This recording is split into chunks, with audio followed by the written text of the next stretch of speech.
Dallas Comedy Club, make some noise. It's Sunday night, it's time to fucking party.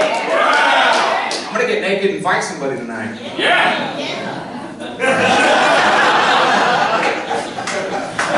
Sorry, that's just the Viking in me coming out. Nobody makes it to Valhalla without dying in battle, am I right? This guy knows what I'm talking about. I don't know why I pointed you out, I'm sorry. But no, you know, I do look like a Viking, but I look like a Viking that plundered a Dunkin' Donuts. It's awesome. I look like I'll sell you weed, but I might accept Twinkies as payment.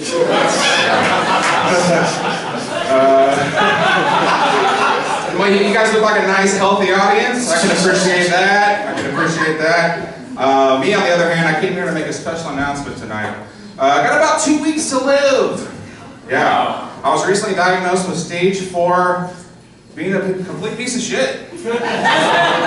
So really it could happen at any moment.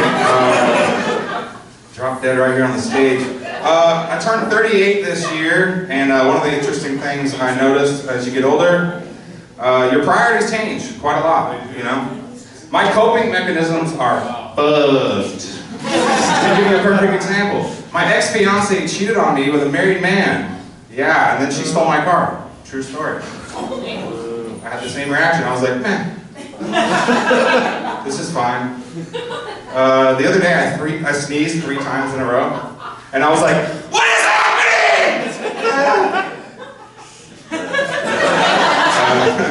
I spent 38 years trying to track down my biological father, and right when I found him, and I was going to meet up with him, he passed away. Yeah. I was like, this is fine. Doesn't affect me at all. The other day, a guy cut me off in the Taco Bell drive-thru, and I was like, why does God hate me? Yeah, it's interesting how it works out. Anybody in here have any crazy exes? Crazy ex-girlfriends? Yeah.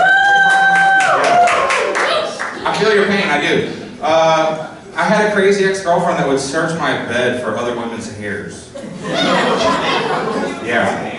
Yeah, she would search my bed like a Sherlock Holmes, just with like a light and a little pit, and this is how crazy she was. When she didn't find anything, she came up to me and she was like, oh hell no! Who are these bald-headed bitches you can fuck with?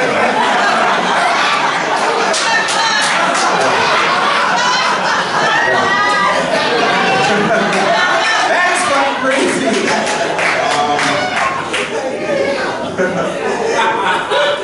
Crazy bitches out there. So, I'm normally a musician, and the other day I got hired to play in a heavy metal band. We were opening for Crazy Town. Anybody remember that band? Yeah. Come on, my lady. Come on, my lady. Yeah. That's where my career's at. And, so, like, when I showed up for rehearsal, the guitar player never said a word. The quietest guy I've ever seen. And whenever we showed up for the actual show, he still never said a word. Super quiet dude. We started playing the show, and for some reason there was an 80-year-old woman in the mosh pit. And then like this 400-pound white supremacist guy with like a swastika tattoo on his head came out of nowhere and pushes her down. Yeah.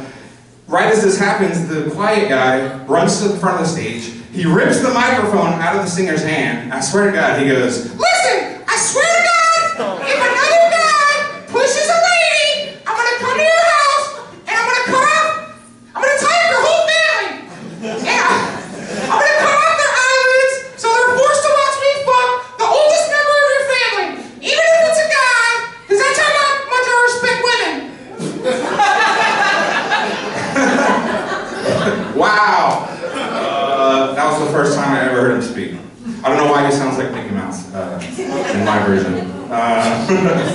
So yeah, as I mentioned before, I'm normally a musician, and at one point I actually packed up my drums and my clothes in my car and I moved out to Hollywood, California. And it actually ended up working out pretty nice for me. I signed a bunch of record deals, I toured all over the world, and I moved back to Texas recently and I still had my California license plate on my car. So whenever I rolled into town, some guy was like, we don't take too kindly to your cat around these kinds of birds. And I got out of the car and I was like, Dad, it's me! No,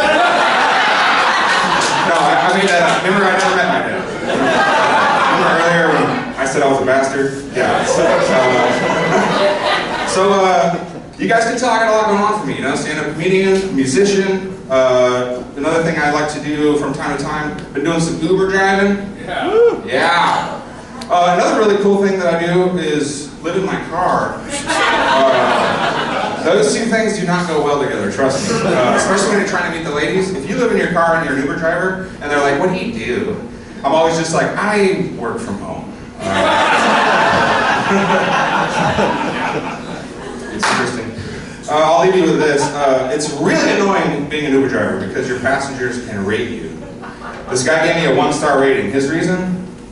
Well, he was an okay driver, but the conversation could have been better. What a fucking asshole. You don't even own a car. So I got him back. I realized that you can rate your customers. So I gave him a 1-star rating. My reason? He had a weird hat on. Just a dumb face. Anyway, my name's Robertson. That's my title.